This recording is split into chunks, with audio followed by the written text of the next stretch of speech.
Bonjour à tous et bienvenue dans cette troisième vidéo consacrée au mouvement de la Terre. Aujourd'hui, nous allons voir la mesure du temps. Donc on est toujours bien dans le point 3, dans la deuxième partie. Alors, quand on parle de la mesure du temps, on va différencier le temps de révolution terrestre, qui est en fait représenté dans les calendriers et qui correspond à ce qu'on a vu dans la précédente vidéo de 365 jours et un quart, du temps de rotation, la rotation donc, autour de l'axe terrestre qui est utilisé partout sur la Terre et qui va être représenté grâce au fuseau horaire, donc qui représente 24 heures de temps à la surface de la Terre. Donc dans la première partie, on va parler des calendriers. Alors un calendrier, ça sert à quoi? C'est tout simple, ça sert à se repérer dans le temps annuel à l'aide de phénomènes périodiques tels que la Lune ou le Soleil. Alors il y a encore 50 ou 60 ans, se repérer à un moment précis de l'année était hyper important, notamment concernant toutes les cultures, l'agriculture, savoir quand est-ce qu'on doit planter telle ou telle plante, donc essentiellement pour les agriculteurs. Alors ici, on va distinguer deux périodes de révolution différentes. On a les 365 jours, 6 heures, 10 minutes et 1,3 secondes. C'est ce qu'on appelle une année sidérale. C'est le temps que je vous avais donné lors de la précédente vidéo. Et le temps qui correspond à la Terre, le Soleil et à une étoile fixée bien au loin, de se retrouver exactement dans le même alignement. Et en fait, il faut distinguer ce temps-là de l'année tropique. Donc, c'est ce qu'on a vu, l'année sidérale, c'est le point dessus. L'année tropique, c'est 365 jours, 5 heures, 48 minutes et 48 secondes, et qui est en fait le temps entre deux solstices, ou entre deux saisons bien précises. Le petit schéma qui est représenté ici en bas est le solstice d'été, où les rayons du soleil sont perpendiculaires au tropique du Cancer. Et donc, entre deux solstices d'été, on a exactement 365 jours, 5 heures, 48 minutes et 48 secondes. En fait, il y a un décalage, donc les saisons se décalent un petit peu au long de l'orbite terrestre. Et donc, nous, ce qui nous intéresse dans le cas des calendriers, c'est bien sûr l'année tropique. Alors aujourd'hui, je vais vous parler du calendrier donc, qui vous intéresse, qui est en fait le calendrier romain.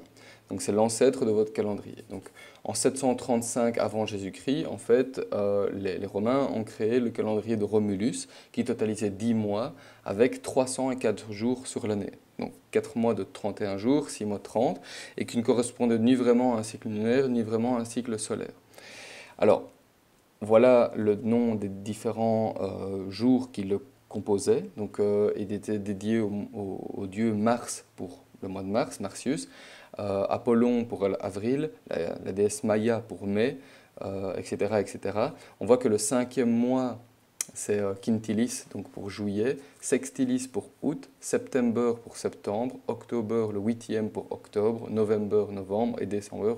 Voilà. Donc le 10e mois de l'année, avant, c'était le mois de décembre. Donc ça vous donne une indication sur l'étymologie des mois qui composent votre calendrier. Alors, vous voyez que 304 jours, vous le savez maintenant, ce n'est pas suffisant pour représenter le temps de rotation, de révolution terrestre donc autour du Soleil. Alors, pour cela, en fait, les Romains, quelques années plus tard, vers 715, ont réformé ce calendrier. C'est ce qu'on appelait la réforme de la Nouma. Et donc, ils ont augmenté le nombre de mois à 12. Et donc, au total, on avait 355 jours. C'est encore 10 jours trop peu que ce qu'il faut exactement pour faire un tour. Mais bon, eux, ils s'en satisfaisaient à l'époque, donc ils ont totalisé 12 mois et ils ont en fait rajouté les mois de janvier et février. Alors voilà ce que ça donnait. Donc on avait toujours les mêmes 10 mois de l'année. Février, donc Februarius, arrivait le 11e mois. C'était le mois où il y avait beaucoup de morts parce qu'on était en hiver et donc ils ont raccourci ce mois-là à 28 jours. Et tous les 4 ans, en fait, on avait un mois intercalaire, le mens intercalaris, qui totalisait 29 jours. Donc ça, ils ont fait ça afin de rattraper le retard qu'on avait tous les 4 ans, voilà, donc en insérant un mois supplémentaire. Alors, le mois de janvier était dédié au dieu Janus, qui est en fait un dieu à deux têtes, qui regardait l'année d'avant et l'année qui allait arriver, en fait. Alors, Jules César, en 45 avant Jésus-Christ, pardon, a créé une nouvelle réforme, et c'est ce qui a donné lieu au calendrier julien. Et ce calendrier était très avancé, car il totalisait 12 mois, avec un total de 365 jours, sauf les années bissextiles, où on en totalisait 366. Donc tous les 4 ans, on rajoutait un jour au calendrier. Donc en gros, on avait 365 jours et un quart. Alors vous savez que c'est plus ou moins ce qu'on a actuellement, la précision qu'on a actuellement. Donc c'était déjà un très bon calendrier. Et donc depuis 45 avant Jésus-Christ, c'est presque le calendrier qu'on utilise encore aujourd'hui. Alors ce calendrier avait un petit défaut, c'est un décalage de 11 minutes et 12 secondes par an. Avec seulement 11 minutes et 12 secondes par an de décalage, ils se sont dit, bon, c'est pas très grave. Le problème, c'est 16 siècles plus tard. En fait, on avait 10 jours de décalage. Donc c'est 11 minutes 12 secondes fois 1600, ça donne 10 jours de décalage. Et donc les fêtes religieuses tombaient 10 jours plus tard. Et donc ça posait pas mal de problèmes, notamment pour Pâques, qui est une fête religieuse assez importante pour les chrétiens. Et donc ils se sont dit, voilà, en 1582, le pape Grégoire XIII a décidé de réformer le calendrier julien, et donc c'était la réforme du calendrier grégorien. Donc le calendrier que vous utilisez aujourd'hui, c'est le calendrier grégorien, qui a modifié la règle des années bissextiles. Donc en gros, ils se sont dit, pour rattraper les 10 jours de décalage, qu'est-ce qu'on va faire déjà? Eh bien, on va supprimer 10 jours dans le calendrier. Donc le lendemain du 4 octobre 1582, eh ben, c'était le vendredi 15 octobre 1582. Il y a 10 jours qui n'ont jamais existé dans le calendrier grégorien. Alors voilà déjà la tête du pape Grégoire XIII. Et donc le calendrier grégorien, comme je vous l'ai dit, a modifié les années bissextiles. Mais au fond, c'est quoi une année bissextile? Eh bien, une année bissextile, c'est une année qui compte un jour de plus dans son calendrier. Et donc seront considérées bissextiles comme les années qui sont divisibles par 4, mais non par 100, ou soit les années qui sont divisibles par 400. Donc on va prendre un exemple, ce serait peut-être plus parlant. 2012 sera bissextile parce qu'on peut la diviser par 4, mais pas par 400. Donc on respecte la première règle, ok c'est bissextile. 1900 en fait c'est non bissextile parce qu'on peut la diviser par 4, mais on peut aussi la diviser par 100. Donc ça ne respecte pas la première règle ni la deuxième, parce qu'on ne peut pas la diviser par 400, ça ne fait pas un nombre entier. Et 2000 est divisible par 400, donc forcément par 4, par 100, mais elle est divisible par 400 aussi, donc 2000 est une année bissextile. Voilà. Alors maintenant, on va passer au temps de rotation terrestre. Comment est-ce qu'il a été mesuré? En fait, donc le point 2 sera consacré au fuseau horaire. Alors mesurer le temps de rotation terrestre, eh bien, les Égyptiens l'ont fait, étaient les premiers à le faire. Donc ils ont divisé leur ciel nocturne en 12 décans, donc c'était des 12 divisions, voilà, si vous voulez, car en fait ils voyaient 12 constellations défiler la nuit dans leur ciel nocturne d'été. Alors ils ont, par analogie ou par symétrie, divisé leur ciel diurne, donc du jour, en 12 aussi, et donc on avait 24 décans qui formaient, voilà, 24 décans qui formaient la division journalière. Donc en gros, ce sont les premiers, ce sont eux qui ont divisé le jour en 24. Alors, ça fait une durée du jour et de la nuit un peu différente en été et en hiver, mais bon, ça c'était pas vraiment grave, parce qu'ils sont situés dans la zone intertropicale, et donc les variations ne sont pas énormes. Par la suite, les Babyloniens ont amélioré, ont repris le système égyptien, et ils l'ont en fait précisé. Et c'est eux qui sont à la base du système sexagésimal. Eux, ils comptaient non pas en base 10, mais en base 60. Donc nous, on compte en base 10, mais eux comptaient en base 60. Parce qu'en fait, c'était beaucoup plus simple. Ils comptaient en fait avec leurs mains, avec votre pouce. Vous pouvez compter les phalanges des 4 autres doigts qui sont sur votre main. Donc vous pouvez compter ici 1, 2, 3, 4, 5, 6, 7, 8, 9, 10, 11, 12. 12 phalanges sur la main gauche. Et avec votre autre main, vous pouvez compter 5 fois 12. Donc en fait, c'est un système très pratique, 5 x 12 ça fait 60, c'est très pratique pour compter sur ses mains. Avec votre main, vous pouvez compter jusqu'à 60. Et c'est eux qui ont donc subdivisé la division des décans en heures, en minutes et en secondes. Voilà, donc ils ont vraiment précisé le système égyptien. Alors, les instruments de mesure qui ont servi à mesurer de plus en plus précisément ce temps de rotation terrestre ont commencé avec la clepsydre. Donc les clepsydres ont été utilisés par les Égyptiens et les Grecs. Et en fait, ça consiste en quoi? En fait, c'est une succession de 3 vases communicants, de 3 réservoirs. Le premier voilà, donc alimente en eau la clepsydre et se déverse dans un réservoir B. le réservoir B est rempli à ras-bord et même rempli plus qu'à ras-bord. Donc il y a un trop-plein qui se déverse sur le côté pour maintenir le niveau d'eau constant. Et donc le réservoir B a un niveau d'eau constant et a donc une hauteur d'eau constante. Et ça va servir à quoi? Ça va servir à écouler de l'eau constamment dans le réservoir C. Et donc si vous avez un réservoir C dans lequel on écoule de l'eau constamment, voilà, le flux, le débit est exactement le même tout au long de la durée de la journée, et que le réservoir C est gradué, et bien en fait vous pouvez suivre les graduations d'heure en heure, et donc ça vous donne vraiment une mesure relativement précise de l'heure qu'il est de la journée. Alors ce système a des désavantages parce qu'en fait en Égypte on a beaucoup d'évaporation à cause de la chaleur. Et puis voilà, le temps de changer de bac de réservoir C, eh bien ça prend du temps et ce n'est pas vraiment très précis.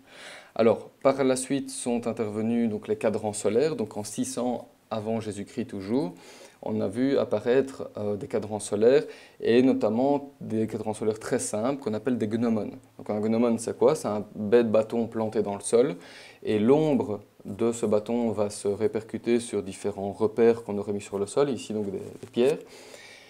Et par après, ça a donné lieu à des cadrans solaires qui étaient sur les façades, donc avec des tiges en métal qui indiquaient des heures grâce à des graduations, voilà, des lignes horaires.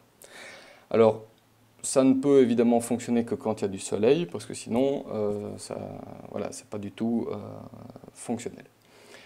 Le sablier est apparu au XIIe siècle, a été essentiellement utilisé lors des voyages maritimes vers d'autres continents.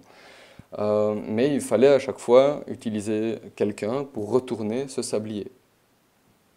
Et donc c'était un sable qui était tamisé et donc calibré par tamisage, et donc il s'écoulait toujours de la même manière. Alors le problème c'est que ça finissait par s'user, et donc le diamètre d'un côté du verre à l'autre eh bien, commençait à augmenter. Donc on avait des sabliers qui duraient de moins en moins longtemps. C'était le seul désavantage de ce type de mesure. Et enfin, l'horloge mécanique est apparue au XIVe siècle. Et cette horloge mécanique, comme vous le voyez sur la photo, fonctionne avec des gros poids. Donc les deux gros poids sont le long du mur et tirent sur un système d'engrenage pour faire tourner des roues et notamment faire tourner l'heure sur un cadran. Alors le cadran est apparu lui au XVe siècle, mais en gros, comment ça fonctionne? Eh bien, donc le poids moteur tire sur une roue qui est dentée. Cette roue dentée donc, libère ou pas des régules, qui sont en fait des deux poids. Et au final, ça fait un mouvement de balancier, tic-tac, tic-tac. Et donc, ça fait tourner une roue qui indique l'heure. Alors, vous voyez qu'en fait, tous ces instruments de mesure que je viens de décrire jusqu'à présent, en fait, ont été donc, créés avant le XVIe siècle, mais ne découlent en rien d'une étude scientifique de la mesure du temps. Donc, en gros, pour l'horloge mécanique, on changeait le poids plus ou moins à l'œil. Tiens, ah voilà, elle va trop vite, alors on va enlever un peu de poids. Ah, elle va trop lentement, bon, on en rajoute encore un petit peu plus. Le sablier, on teste plusieurs granulométries de sable et on voit celle qui nous correspond le mieux. Pour les cadrans solaires, on bouge un peu les lignes horaires en fonction de ce qui nous intéresse. Et les clepsydres, on augmente ou pas le débit en fonction du trou. Donc vous voyez que c'est un peu du petit bonheur la chance, quoi. On y va, voilà, oh, c'est grosso modo ce qui nous intéresse, donc ok. Donc en gros, avant le XVIe siècle, il n'y a pas de recherche scientifique par rapport à la mesure du temps. Mais après le XVIIe siècle, après le XVIe, XVIIe siècle, en gros, on voit d'autres types d'horloges, toujours mécaniques, mais en fait, c'est une horloge à balancier. Alors l'horloge à balancier fonctionne comment? En fait, on va utiliser le mouvement pendulaire, donc ici le mouvement du balancier, sur base des études de Newton. Donc Newton a montré qu'un balancier d'une masse de 1 kg se suspendant à un bras de 1 mètre avait une fréquence qui était toujours régulière. Et donc en ajustant un petit peu le poids et l'axe de rotation, en fait on avait exactement quelque chose qui se rapprochait de la seconde. Donc les horloges mécaniques étaient utilisés, notamment sur Terre, pour vraiment mesurer la seconde. Donc on a un balancier qui bat la seconde, on récupère ce mouvement-là, et c'est ce mouvement-là qui va faire tourner un engrenage et une aiguille le long du cadran. Donc ça, c'était hyper précis. Le problème, c'est qu'on ne peut pas utiliser ces horloges mécaniques en mer, parce qu'en fait, on a le mouvement de roulis ou de tangage sur les bateaux, et donc il a fallu inventer des horloges de marine qui étaient portables et qui ont donné lieu à des horloges de type gousset, comme la photo qui est présente sur l'écran. Et en fait, ces horloges de marine tournaient à l'aide de ressorts qui n'étaient donc pas influencés par le roulement ou le roulis du bateau. Et donc ça, c'était très important parce qu'il a fallu aussi définir la seconde par rapport à ça. Et donc il y a vraiment toute une recherche scientifique des ressorts et de leur mouvement de rotation qui était effectuée pour donner l'heure la plus précise possible. La montre à quartz était quasiment à l'apogée de cette recherche scientifique, car en fait on s'est basé sur les propriétés du quartz. Alors le quartz, vous le connaissez, c'est ce qu'on appelle aussi le cristal de roche. Et en fait, le cristal de roche ou le quartz a une propriété bien particulière, c'est que si on applique une force dessus, si on essaie d'écraser le cristal de quartz ou une plaquette de quartz, en fait, on voit apparaître à sa surface différentes charges positives et négatives, comme dans un courant électrique. Mais l'inverse est possible, car si on applique un courant électrique à sa surface, qu'est-ce qu'on va voir apparaître ? En fait, on va voir apparaître une oscillation, donc le cristal va commencer à vibrer. Et il va vibrer à raison de 20 000 oscillations par seconde. Et donc, en fait, on va prendre des lamelles de quartz, voilà, et on va les mettre dans des genres de petits transistors. On va appliquer un courant avec une pile. Donc, vous savez que dans une montre, il y a toujours une pile. Et on va faire en fait varier, vibrer ce cristal de quartz. Et toutes les 20 000 oscillations, on va dire, OK, là, on a une seconde. Toutes les 20 000 oscillations suivantes, tac, OK, on a une seconde. Et donc ça va être une des mesures les plus précises de la définition de la seconde. Voilà. Alors concernant l'horloge atomique, l'horloge atomique en fait va se baser sur les propriétés d'un atome radioactif qui est le césium-137, et ce césium-137 en fait va perdre de sa masse à un taux très régulier. Et donc en fait on va voir à quelle vitesse cet atome radioactif ou ce paquet d'atomes radioactifs va perdre de sa masse, et ça va vraiment permettre de définir la seconde au milliardième de seconde près. Alors vous allez me dire, oui mais ça sert à quoi de définir la seconde aussi précisément? En fait, pour différentes applications, comme par exemple les GPS. Les GPS dans votre voiture, ça fonctionne comment? Eh bien, votre appareil envoie un signal à un satellite, ou même à plusieurs satellites, et en fonction du temps que ça prend pour aller et revenir, eh bien, en fait, on sait vous localiser précisément sur la Terre. Donc, au plus la mesure de temps entre vous et le satellite est précise, de l'envoi du signal, au plus on sait vous localiser précisément sur la Terre. Donc là, effectivement, c'est intéressant. Alors, ces horloges atomiques sont dans quelques laboratoires dans le monde et donc fournissent leurs données sur Internet et dans des radiostations. Alors, on va revenir maintenant aux fuseaux horaires. Et voilà, donc ces fuseaux horaires sont apparus comment? En fait, jusqu'au XVIIIe siècle, qu'est-ce qu'on a observé? C'est que chaque ville avait sa propre heure, calculée en fonction du midi solaire. Donc imaginez-vous en France, vous êtes à Brest, par exemple, en Normandie, et vous savez qu'il est une certaine heure, vous avez même votre montre à gousset, etc. Au même moment, à Strasbourg, donc de l'autre côté de la France, en fait, il y a quelques minutes de décalage. En fait. Et ça allait jusqu'à un quart d'heure de décalage. Donc les gens qui allaient d'un côté à l'autre de la France, en fait, avaient des grandes différences de temps, quasiment un quart d'heure de différence entre, entre les personnes qui habitaient là-bas et les personnes natives de la région. Et donc avec le développement du chemin de fer, le temps de trajet entre les villes françaises et anglaises va fortement diminuer. Et donc, en gros, on a dû synchroniser les horloges au sein d'un même pays. Alors, en 1876, Stanford Fleming va reprendre l'idée d'un mathématicien italien et va proposer les fuseaux horaires avec Greenwich comme méridien de référence. En fait, on avait deux équipes à l'époque qui voulaient absolument mettre en avant leur méridien, les Français et les Anglais. Et donc les Anglais, évidemment, voulaient absolument que ce soit Londres qui soit au centre le méridien zéro, quoi. Alors en 1884, les 27 pays, les 27 plus gros pays du monde vont décider de créer la carte du monde des fuseaux horaires, qui est ici la carte en bas à droite de votre écran.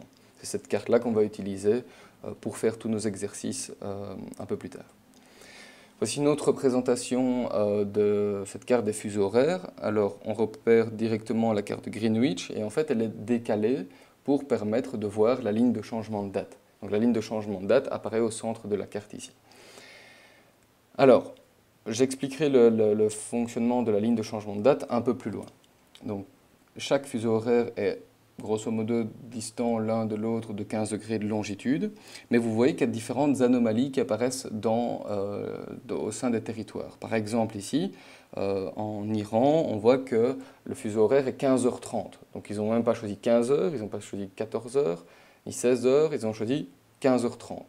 Pourquoi? Parce que dans certains pays, eh bien, il est très important d'avoir l'heure par rapport au midi solaire vrai, notamment dans les pays musulmans pour savoir quand exactement c'est le début du Ramadan, par exemple. C'est très important de savoir l'heure précisément, pour des raisons culturelles. Dans d'autres régions du monde, voilà, on voit qu'on peut passer directement d'un fuseau horaire, par exemple 19h, à un fuseau horaire 21h. Donc on voit qu'ici, le fuseau horaire 20h n'est pas présent entre les deux. Pourquoi? Ça a été le choix des gens qui habitent dans cette région-là. Regardez le cas de la Chine. La Chine est excessivement longue d'est en ouest, et on voit qu'en fait, ils ont décidé, ok, nous on prend le fuseau horaire 20h, et peu importe pour les gens qui habitent à l'ouest de notre pays. Donc 20 heures, c'est l'heure qui est sur la côte est de la Chine, là où on a toutes les industries, tout le gros centre économique. Et donc les gens qui habitent tout à l'ouest de la Chine sont complètement décalés. Ils devraient être dans le fuseau horaire 18 heures quasiment. Et donc ils ont 2 heures de décalage par rapport au midi solaire vrai. Dernier cas que je voulais voir avec vous, c'est le cas de l'Espagne. Vous voyez qu'en fait, l'Espagne est dans le fuseau horaire 12 heures, mais en fait, elle a décidé d'adopter le fuseau horaire 13 heures. Pourquoi? Parce qu'avec ses voisins proches, donc la France notamment, eh bien, c'était plus facile de garder le même fuseau horaire que ses voisins. Alors, concernant la ligne de changement de date, comment ça fonctionne exactement? En fait, on va donc considérer ici la Terre vue du dessus, et on va prendre une situation 0, qu'on va appeler une situation initiale, qu'on va appeler, on va prendre l'exemple du lundi. Alors le lundi, on va donc le caractériser par un halo bleu donc tout autour de la Terre, et donc on voit qu'ici, face à l'Europe, on a ici le méridien de Greenwich, et de l'autre côté de la Terre, on a la ligne de changement de date qui est en plein milieu du Pacifique. Voilà, Greenwich, LCD pour ligne de changement de date. Alors, on voit que les États-Unis sont en bas et la Chine sont en haut de la sphère ici. On a le pôle nord donc face à nous. Le Soleil est tout à droite et donc il nous envoie sa lumière directement. Voilà, donc on peut considérer que il est tellement loin que ses rayons vont dans la même direction. Donc il sera midi à Greenwich, il sera minuit à la ligne de changement de date, il sera 6 heures du matin aux USA et 18 heures en Chine. Donc on est ici lundi, partout sur la Terre. D'un côté de la ligne de changement de date, à un moment donné, il sera 23h59, et de l'autre côté de la ligne de changement de date, on sera toujours le lundi, mais à minuit 01. Et donc en fait, qu'est-ce qui va se passer? La situation 1, c'est quoi? C'est qu'en fait, la Terre va tourner sur elle-même. Et donc vous voyez que cette zone un peu plus mauve comme ça va s'agrandir. Et ça va être les gens qui vont être localisés sur le mardi. Et donc en fait on a Greenwich qui est maintenant en haut, il est 18 h à Greenwich, il est 6 h du matin à la ligne de changement de date, la Chine est, voilà, passe le minuit, donc il va passer au mardi, et les États-Unis sont face au soleil. Donc le lundi est représenté en bleu et le mardi en mauve. Ok, donc la situation 2 maintenant, on avance de 6 heures, donc maintenant il est midi dans le Pacifique. Vous repérez maintenant toujours la ligne de changement de date et le méridien de Greenwich. Il est minuit au méridien de Greenwich, donc de l'autre côté du soleil, et il est donc midi dans le Pacifique. 6 heures plus tard, voilà, donc la ligne de changement de date, il sera 18 heures. Le méridien de Greenwich est à 6 heures du matin, et voilà. Donc, en gros, je pense que vous avez compris l'idée. La situation 4 tourne, et donc maintenant, partout sur la Terre, on ne voit plus le lundi, on ne voit plus que le mardi en fait. Et donc si on continue comme ça, vous voyez que maintenant Greenwich est de nouveau dans sa position initiale face au soleil, et la ligne de changement de date est de l'autre côté, du côté du minuit. Donc quand la ligne de changement de date arrive pile poil sur le minuit, en fait, on n'a qu'un seul jour représenté sur la Terre. Donc par exemple ici, si on prend, voilà, donc là on est mardi partout sur la Terre, une situation supplémentaire, mais voilà, donc le mercredi arrive, donc 6 heures plus tard, et donc ici on a, voilà, donc Greenwich toujours 18 heures, je pense que vous avez compris, et donc on n'a plus le lundi qui est représenté donc sur notre planète. Voilà comment fonctionnent les fuseaux horaires et en tout cas la ligne de changement de date. Donc vous voyez qu'en fait, on peut avoir 2 jours en même temps sur la Terre et on changera de date, donc on changera de jour, si soit on traverse la ligne de minuit, qui est de l'autre côté du Soleil, et si on la traverse d'ouest en est, on gagne un jour, donc on passe du mardi au mercredi dans ce cas-ci, et si on la passe d'est en ouest, en fait on perd un jour. Vous passez donc du mercredi, de l'orange au mauve. Si maintenant vous traversez la ligne de changement de date, là où il est marqué LCD, si vous la traversez d'ouest en est, donc ici de gauche à droite, vous perdez un jour, vous passez du mercredi en orange au mardi en mauve. Mais si vous la traversez d'est en ouest, donc là vous allez de droite à gauche, et bien là vous gagnez un jour, vous passez du mardi au mercredi. Donc les avions qui passent la ligne de changement de date et qui passent la ligne de minuit, eh ben, changent de jour, c'est logique. Tous les jours, vous passez la ligne du minuit, et donc vous changez de jour, vous gagnez un jour. Ok, donc là j'espère que vous avez compris. Si jamais, n'hésitez pas à repasser cette vidéo-là, c'est une matière qui n'est pas très facile à comprendre en tant que telle. Donc moi ici je vais arrêter. Donc la prochaine fois on va se focaliser sur le point 4, sur le phénomène des marées et sur le mouvement lunaire. Et donc je vous donne rendez-vous sur mon site web sur sounier.com pour la suite des vidéos. J'espère que vous avez apprécié cette vidéo. N'hésitez pas à me poser des questions si jamais vous avez des difficultés. Et voilà, on se retrouve la prochaine fois.